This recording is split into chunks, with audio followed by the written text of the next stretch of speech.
자, 우리 옆 사람에게 여호와를 찬양하라.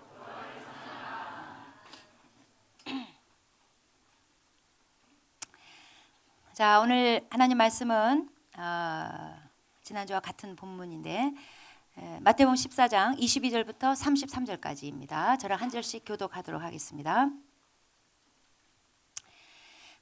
예수께서 즉시 제 아들을 재촉하사 자기가 무리를 보내는 동안에 배를 타고 앞서 건너편으로 가게 하시고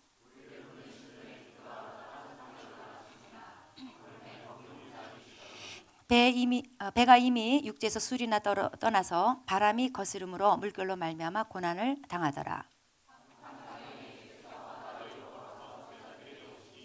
제 아들이 그가 바다 위로 걸어오심을 보고 놀라 유령이라 하며 무서워하여 소리 지르거늘 베드로가 대답하여 이르되 주여 만일 주님이시여든 나를 명하사 물 위로 오라 하소서 하니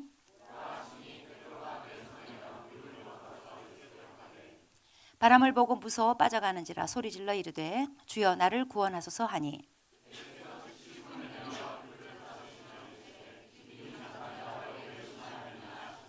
배에 함께 오름에 바람이 그치는지라 배에 있는 사람들이 예수께 절하며 이르되 진실로 하나님의 아들이로소이다 하더라. 네. 지난주와 같은 본문입니다. 오늘은 베드로에게 초점을 맞춰서 말씀을 보도록 하겠습니다. 베드로가 물 위를 걸은 사건은 사복음서 중에 이 마태복음에만 유일하게 기록이 돼 있어요. 자, 제 아들이 이제 배를 타고 호수 건너편으로 갑니다. 그런데 그만 역풍을 만났어요.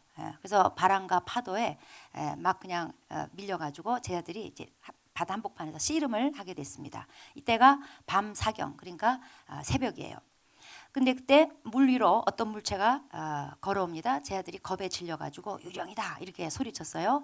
근데 그분은 다름 아닌 예수님이셨습니다. 예수님이 안심하라, 나니 두려워 말라 이렇게 말씀하셔요. 이때 설레발 베드로는 가만히 있지 아니하고 주님이시여든 만일 주님이시여든 나를 명하여 물 위로 걸어오라 하소서. 예수님께서 오라. 그래서 베드로가 배에서 내렸어요. 예수님께로 갔어요. 다시 말해서 물 위로 걸었다는 거죠. 걷다가 순간 딱 불어닥치는 바람이 의식이 됐어요. 내가 지금 어디 있는 거야? 깜짝 놀랐어요. 그래서 그 순간 이제 의심이 싹 들어오면서 내가 여기 서 있어도 되는 건가? 그 순간 베드로는 꼬르륵 하고 물 아래로 빠져 들어갔습니다. 또 즉시로 베드로는 주여 나를 구원하소서. 주님이 즉시로 베드로의 손을 붙잡아 주시면서 건져 주셨습니다. 그리고 함께 배에 타셨습니다. 여러분, 베드로는 물 위를 한 번 걸었을까요? 두 번 걸었을까요? 두 번 걸은 거예요. 물 위로 걸어서 예수님께로 갔죠. 근데 의심이 들어서 빠졌죠. 예수님이 건져줬어요. 그러면 다시 배에 오르기까지 예수님이 베드로를 물에 빠뜨려 놓고 질질 끌고 이렇게 해가지고 버쩍 들어서 배에다가 담궈놨을까요? 그게 아니죠. 건져줬으면 다시 돌아갈 때 역시 물 위로 걸어가신 거죠. 이래서 베드로는 두 번이나 걸은 거예요. 그리고 이제 바람이 이제 그치게 됐습니다. 자, 베드로가 이 사건을 통해서 이제 물에 빠졌다는 이것 때문에 좀 우리가 이 성경을 읽으면서 조금 약간 베드로가 실패자가 아닌가 그렇게 인식하기가 쉬워요. 저도 역시 과거에는 그랬습니다. 그러니까 베드로가 괜히 주제넘게 물 위로 걸어보게 해달라고 오라고 해가지고 막 괜히 빠지고 말이에요. 그런데 예수님께서 베드로가 만약 주님이시면 저를 좀 걸어오라고 해주세요 했을 때 그것 자체를 예수님이 꾸짖진 않았어요. 와라 그래. 그건 아무 문제가 없어요. 자, 예수님이 그러니까 베드로가 가다가 그러나 물에 잠깐 빠졌어요. 우리는 그런 걸 보면서 아유 가만히 있으면 중간이나 되지 그런 평가를 하기가 쉬워요. 또 물에 빠진 베드로를 가지고 예수님께서 좀 책망을 하셨어요. 믿음이 작은 자여 왜 의심하였느냐 그렇게 지적하셨습니다. 자, 베드로에게 예수님이 믿음이 작은 자여 그랬는데 과연 이 베드로의 믿음이 우리보다 그러면 작은 거냐? 천만의 말씀이에요. 우리보다 커요. 예. 우리는 베드로보다 믿음이 더 작아요. 예. 자, 지금 배 안에 11명의 제자는 가만히 앉아 있어요. 이 사람들은 실패하지 않은 걸까요? 앉아서 실패하는 자예요. 예. 조용히 실패하는 자예요. 자, 베드로가 28절에 만일 주님이셔도 나를 명하여 물 위로 걸어오라 하소서 이렇게 했단 말이에요. 나는 배 안에서 베드로가 어떻게 이런 생각을 했을까? 그게 정말 너무 놀라워요. 저 같으면 이제 걸어오는 게 예수님이에요. 그러면 저 같으면 어떻게 하냐? 예수님 조심히 오세요. 그래요. 저 같으면 나를 걸어서 오라서 이런 아이디어가 전혀 안 떠오르는 사람이에요. 그냥 배 꽉 붙잡고 예수님 조심히 오세요. 우리는 베드로가 예수님을 3번 부인했다 이 사실을 알고 이 선입견 때문에 보통 베드로를 평가절하하는 경향이 있어요. 그래서 여기서도 약간 좀 경솔하게 행동한 게 아니냐, 좀 충동적으로 한 게 아니냐 생각하기가 쉬운데, 사실 다른 제자들이 지금 실수하지 않은 건요, 그런 시도조차 안 했기 때문에 그런 거예요. 배 안에 있는 사람은 아무 문제 안 일으켰죠. 배 안에 있는 사람들은요, 평생 아무 일도 일어나지 않을 사람들이에요. 그런데 베드로는 예수님이 물 위로 오라, 그 말씀 받고 자기가 이제 걸을 수 있다는 믿음이 생겼어요. 다른 사람들은 이런 믿음이 안 생겨요. 근데 베드로는 오라 하셨으니까 나 그래 걸을 수 있겠다고 순간 그걸 믿고 걸은 거예요. 다만 조금 걷다가 조금 실패했을 뿐이지, 그래도 베드로는 사람이 물 위로 걸을 수 있다는 성경 기록을 남겨준 인물이에요. 배에서 내려가 봐야 거기서 주님을 체험하는 거예요. 다니엘의 세 친구들이 풀무불에 들어갔단 말이에요. 풀무불에 들어가 봐야 거기서 건져주시는 예수님을 경험하고, 다니엘이 사자굴에 들어가 봤단 말이에요. 사자굴에 들어가 봐야 거기서 건져주시는 예수님을 경험하는 거예요. 우리같이 아무것도 안 하고 물에 빠진 베드로만 막 판단하고 정죄하고 말이에요. 거봐 믿음이 적대니까 이러면 안 돼요. 어쨌든 베드로는 중간에 실패는 좀 했는데 성경의 유일한 물 위를 걸은 자가 됐어요. 옛날에 모세가 홍해를 건넜단 말이에요. 이거는 홍해가 갈라져서 바닥을 걸은 거예요. 이스라엘 백성이 요단강을 건넌 거, 강이 갈라지고 강바닥을 건넌 거지 물 위를 걸은 인물은 지금까지 하나도 없어요. 성경의 유일한 인물이에요. 자, 그래서 우리는 오늘 이 본문을 통해서 베드로의 실패에 초점을 맞출 게 아니라 베드로의 믿음에 초점을 맞춰야 된다. 저는 그것을 보게 됐어요. 베드로가 예수님이 오라 하는 말씀을 듣고 배에서 내렸다는 거예요. 자, 지금 베드로가 배에서 내렸다. 이게 도대체 뭔 시츄에이션이에요? 밑에 레드벨벳이라도 깔렸단 말이에요. 배에서 내리는 순간 빠져 죽는 상황이에요. 여기는 지금 깊은 바다 한복판이단 말이에요. 그런데 베드로는 믿음으로 배에서 내렸어요. 이런 적극적인 믿음이 베드로를 수제자로 만든 게 아닌가, 또 성경 유일의 물 위로 걷는 자로 만든 게 아닌가 싶어요. 여러분, 믿음 좋은 자는요 절대 쓰러지지 않는 자라는 의미가 아니에요. 쓰러졌을 때 즉시로 주여 나를 구원하소서, 이 말을 할 수 있는 자예요. 오늘 우리는 이 본문을 통해서 잠깐 기적의 원리를 배우게 되는데 그걸 좀 한번 보려고 합니다. 베드로가 자기 한 몸 바쳐서 우리에게 기적의 원리를 가르쳐 주는 게 있어요. 그 원리 3가지를 제가 여러분과 좀 먼저 나누겠습니다. 우리가 하나님의 기적을 경험하게 되는 원리 3단계가 있는데, 자, 28절 보시면 이제 베드로가 예수님한테 이렇게 요청합니다. 나를 명하여 물 위로 오라 하소서. 즉 나에게 기적을 베풀어 주세요, 이거예요. 하나님의 기적을 경험하려면 먼저 하나님의 기적을 간구해야지 돼요. 주님, 저에게도 기적을 베풀어 주세요. 이렇게 간구해야지 돼요. 성경에 나오는 기적들 보면 물론 하나님이 그냥 일방적으로 베푸시는 기적이 있습니다. 사람이 요청한 게 아니에요. 그냥 하나님이 기적을 베푸셔요. 이런 게 있고 또 한 종류가 있어요. 그건 뭐냐면 인간 편에서 간구하는 거예요. 백부장이 자기 하인 낫게 해달라고 그냥 예수님 우리 집 오실 것도 없어요. 그래서 말씀만 하면 나서요. 이게 기적을 간구하는 거예요. 또 우리 마태복음 앞에 9장에서 중풍병자 그 친구들 데리고 왔을 때 보면은 뭐 믿고 오는 거예요. 이거 다 기적 믿고 기적 간구하러 나오는 거예요. 두 서경이 예수님한테 눈뜨게 해달라고 하는 거 한 번도 본 적 없는 사람들이 눈뜨게 해달라는 거 기적을 간구하는 거예요. 그러니까 인간 편에서 먼저 기적을 간구해서 기적이 이루어지는 게 있어요. 지금 베드로가 그 기적을 요청하는 거예요. 그래서 우리는 예수 믿는 사람은 하나님의 기적을 기대할 수 있고 간구할 수 있다 이거예요. 두 번째, 하나님의 기적을 경험하는 두 번째 단계. 그런데 우리의 간구로 다 되는 게 아니고요. 아주 중요한 게 있어요. 주님이 말씀하셔야 돼. 오라. 오라 하셨기 때문에 물 위를 걸을 수 있는 거예요. 즉 기적은 하나님의 뜻이 있어야지 돼요. 만약에 이제 베드로가 나를 물 위로 오라 하소서 예수님께 간청했는데 예수님이 만약에 가만히 있어라 내가 간다 그러시잖아요. 이때 베드로가 설레발치고 또 배로 나갔다 그러면 바로 익사예요.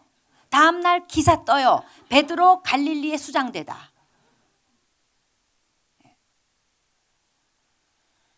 가끔 기적을 구하던 크리스찬들 중에 이런 문제에 빠지는 사람들이 있어요. 사실 베드로가 이 물 위로 걷는 거 가지고 그동안 물 위로 걸어보려고 종종 믿음의 사람들이 시도한 적이 있었어요. 아프리카 짐바브웨라는 나라가 있어요. 거기 조나나 무테트와라는 목사님이 있었어요. 이 양반이 종종 이렇게 모험심이 워낙 충만해가지고 성경에 나오는 기적들을 막 이렇게 실험해보는 기행을 많이 했었대요. 한 번은 거기 악어가 잘 출몰하는 강이 있는데 악어강에 모여라. 내가 이 강을 맨몸으로 건너가 보리라. 이래가지고 이제 교인들, 성도들을 쫙 모았어요. 그래가지고 이제 물 위로 걷는 것을 재현하겠다 이거예요. 성경에 나오는 베드로 사건을 재현해보겠다 이거예요. 그래가지고 20-30m로 일단은 이제 그 강물로 쭉 들어갔어요. 그리고 이제부터 내가 물 위로 한번 서보겠다.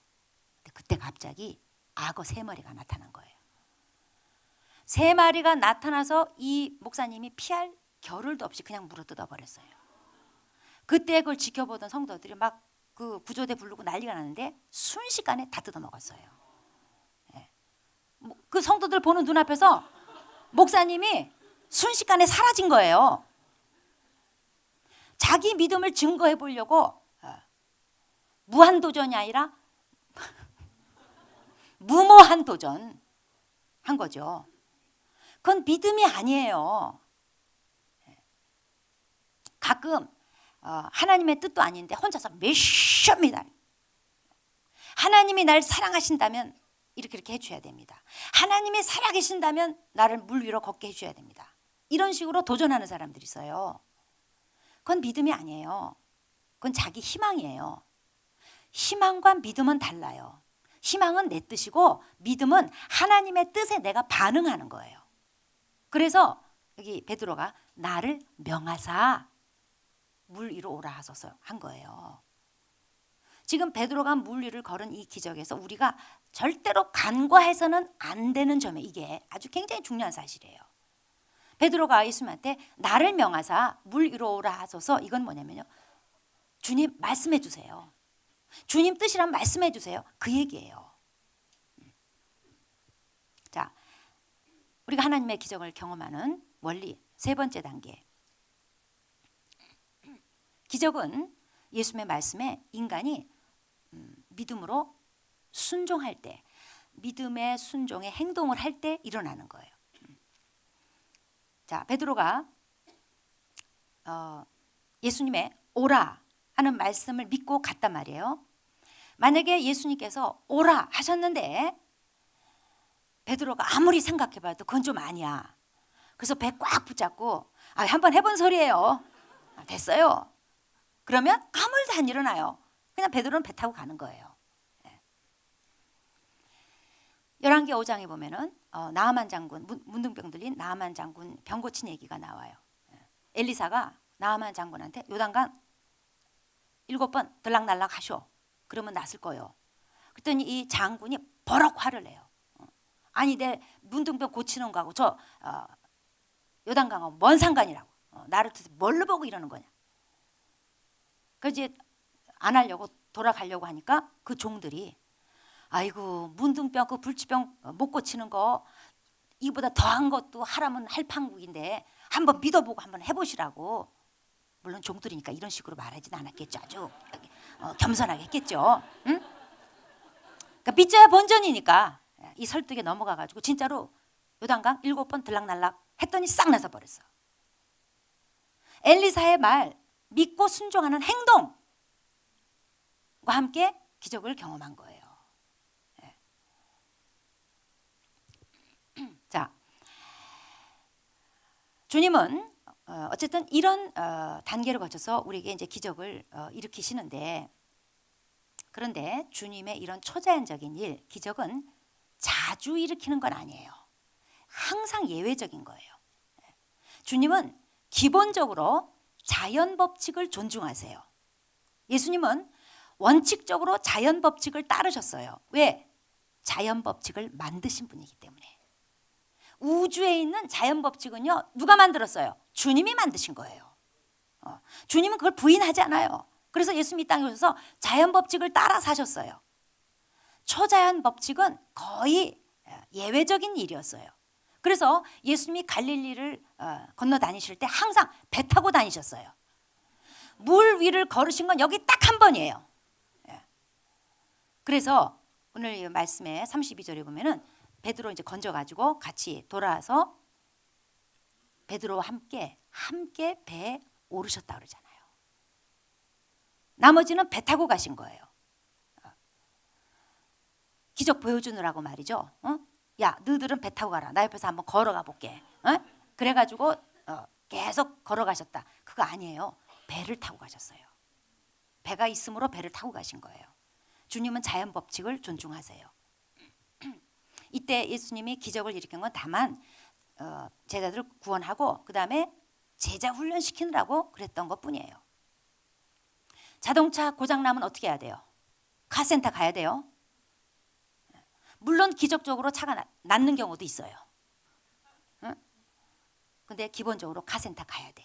그거 자동차 붙들고 고쳐질지어다, 낫을지어다 이러면 안 돼. 특별한 경우 아니면 하나님 그렇게 안 해요.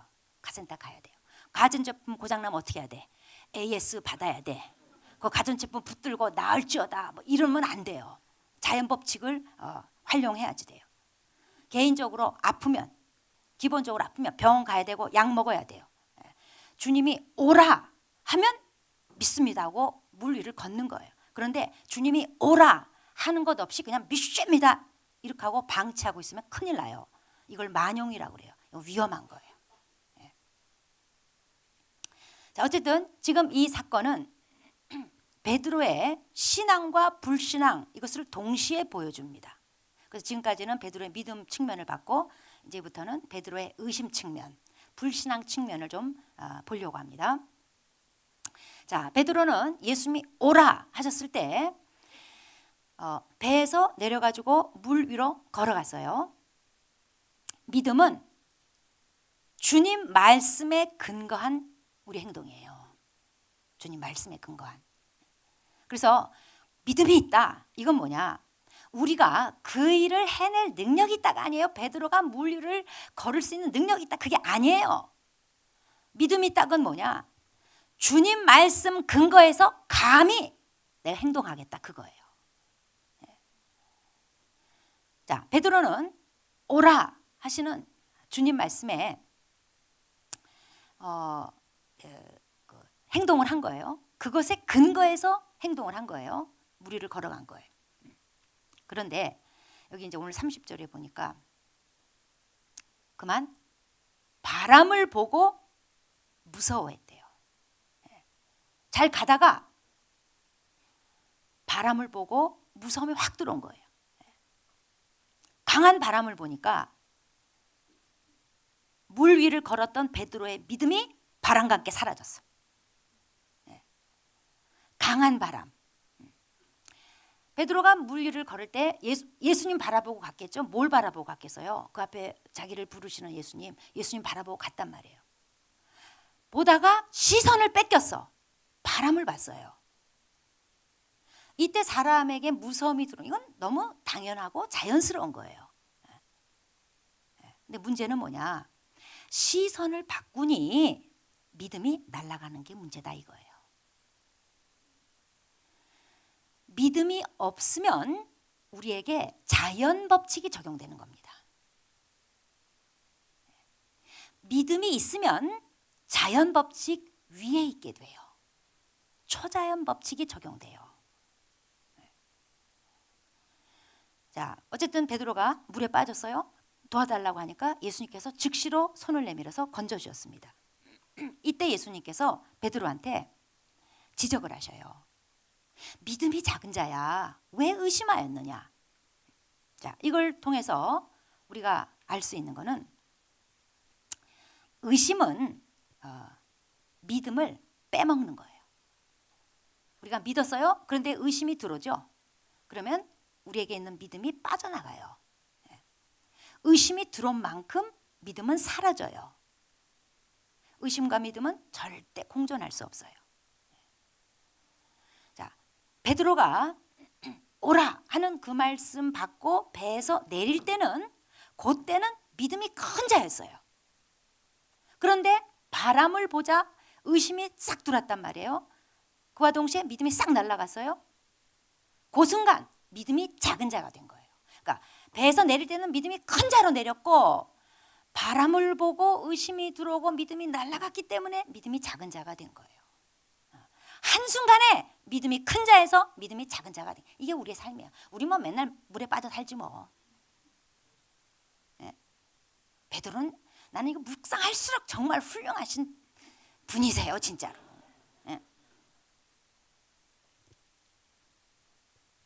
우리 신앙생활은 시선의 싸움입니다. 어디를 보느냐의 문제예요. 교회에 있으면 믿음이 생겨요. 막 주님이 보여요. 그런데 교회 딱 빠져나가는 순간 세상 콧구멍으로 세상 바람 딱 쐬면 무서움이 확 밀려와요. 그리고 물에 빠져버려요.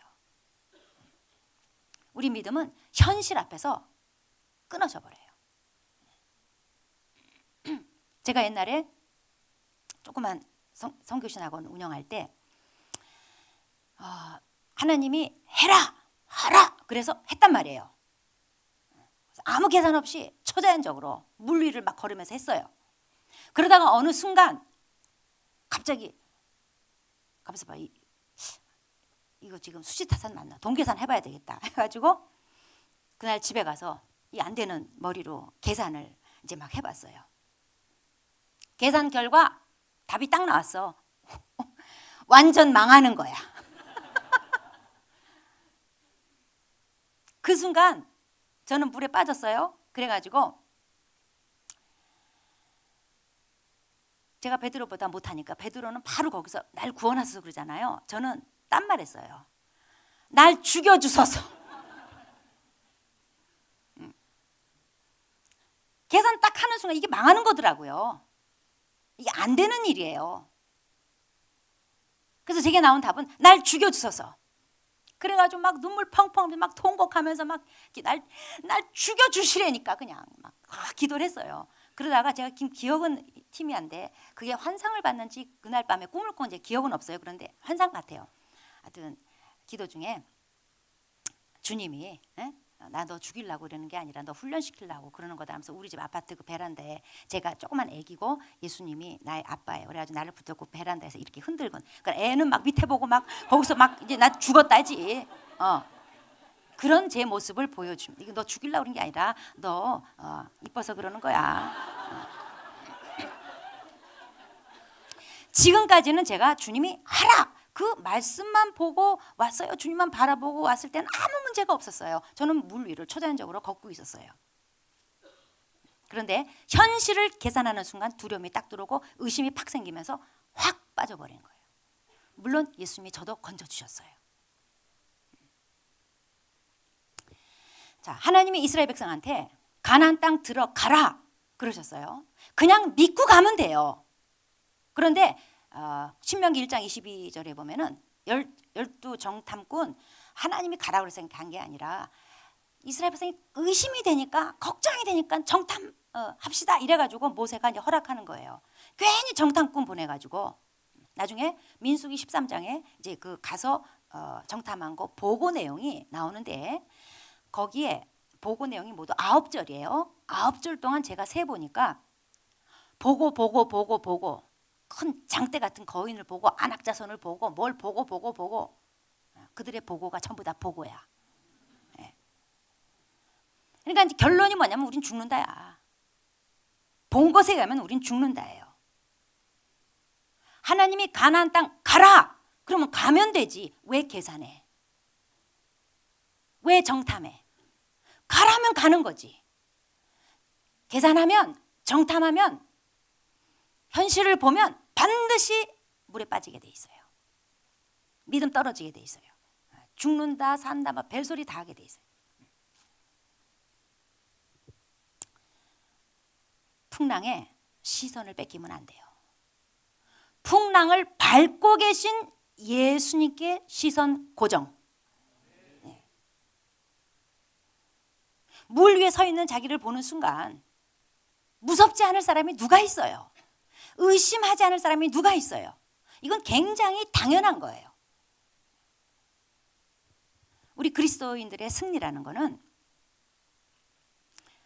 그 파도를 밟고 서 있는 예수님 바라봄으로써 이기는 거지. 자기에게 물 위를 설 수 있는 무슨 용기가 있다거나 무슨 담력이 있다거나 무슨 자기에게 탁월한 능력이 있다. 그게 아니에요. 우리의 승리는 오직 파도 위에 계신 물 위에 딱 버티고 서 계신 예수님을 바라봄으로써 그 동안만 승리하는 거예요. 그 시선이 파도에게 뺏기면 현실의 계산에 뺏기면 바로 그 자리에서 꼬르륵이에요. 물에 빠지면서 우리는 자연 법칙에 들어가요. 예수 믿는 사람은 예수 믿는 사람의 믿음이라는 것은 물 위에 서 계신 파도 위에 서 계신 예수를 바라봄으로 자연 법칙이 아닌 초자연 법칙 적용받고 사는 거. 이게 그리스도인의 승리예요. 그래서 히브리서 12장 2절에 믿음의 주요 또 온전케 하시는 이인 예수를 바라보자. 이게 그리스도인의 승리예요. 이게 자연 법칙 적용받지 않고 초자연적 법칙 적용받는 근거예요. 파도 위에 서서 지금도 내게 오라고 하신 예수만 바라봅시다. 시선 고정합시다. 시선 바꾸는 순간 우리는 그 자리에서 빠집니다. 기도하겠습니다.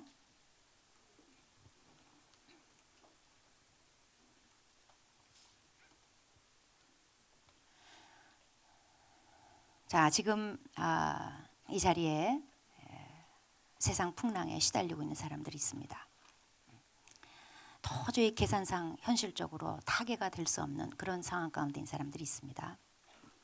자연 법칙으로는 내가 망하고 죽을 수밖에 없는 그런 사람도 있습니다. 우리 그리스도인의 승리는 우리 그리스도인들에게 어떤 능력이 있다거나 담력이 있다거나 그런 게 아니에요. 우리 그리스도인의 승리는 우린 약하지만 물 위에 서 계신 풍랑 위에 서 계신 예수를 바라보는 데 있는 거예요. 그동안만 믿음이 적용되고 믿음이 적용돼야 초자연적 법칙이 일어나는 겁니다. 내 풍랑이 무엇이든지 간에 얼마나 거세든지 간에 그 풍랑을 밟고 그 위에 서 계신 예수님을 바라봅시다. 우리의 시선을 다시 예수께로 고정합시다. 이 시선을 바꾸는 순간 우리는 그 자리에 빠져 죽는 거예요. 모두 다 내게 어떤 풍랑을 허락하셨든지 간에 지금 그 풍랑을 밟고 그 위에 서 계신 예수님, 그리고 나를 오라 하시는 예수님, 믿음으로 걸어오라. 너는 믿음으로 이 길을 가라. 이 일을 하라. 라고 말씀하시는 예수님. 예수님께 시선을 고정합시다. 다른 거 보지 맙시다. 그리고 내게 허락하신 이 풍랑을 넉넉히 감당하는 자 됩시다. 이 시간 다 같이 고백하겠습니다. 주님, 제가 이 시선 싸움에서 승리하겠습니다. 내게는 물 위를 걸을 수 있는 아무런 능력도 근거도 없습니다. 그러나 나를 오라 하신 예수님 바라볼 때 나는 넉넉히 감당하고 승리합니다. 주여, 내 시선을 주님께만, 나의 풍랑 위에 서 계시며 나를 오라고 하시는 예수님께만 고정할 수 있게 도와주시옵소서. 이 시선을 회방하는 모든 사탄의 공격을 내가 예수의 이름으로 거부한다. 기도하시겠습니다.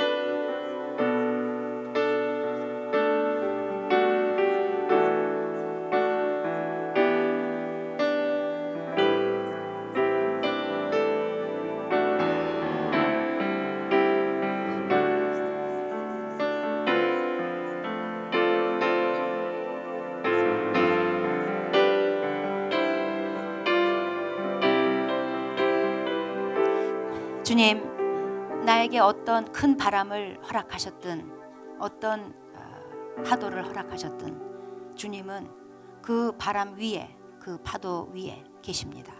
그 파도를 밟고 계신 분이십니다. 그 물 위에 서 계신 분이십니다. 모든 것이 주님 발 아래 있습니다. 내가 주님을 믿고 바라볼 때 나는 물 위를 걸을 수 있는 자임을 선포합니다. 주님, 이 시선 싸움에서 패하지 않게 도와주시옵소서. 오직 물 위를 밟고 서 계신 예수께 나의 시선을 고정함으로 말미암아 모든 바람과 파도를 이기며 그 위를 걷는 자가 되게 하여 주시옵소서. 우리 시선이 다른 데로 돌아가지 않도록 아버지, 이 시선 싸움에서 승리하는 자가 되게 하여 주시옵소서. 예수 이름으로 기도합니다.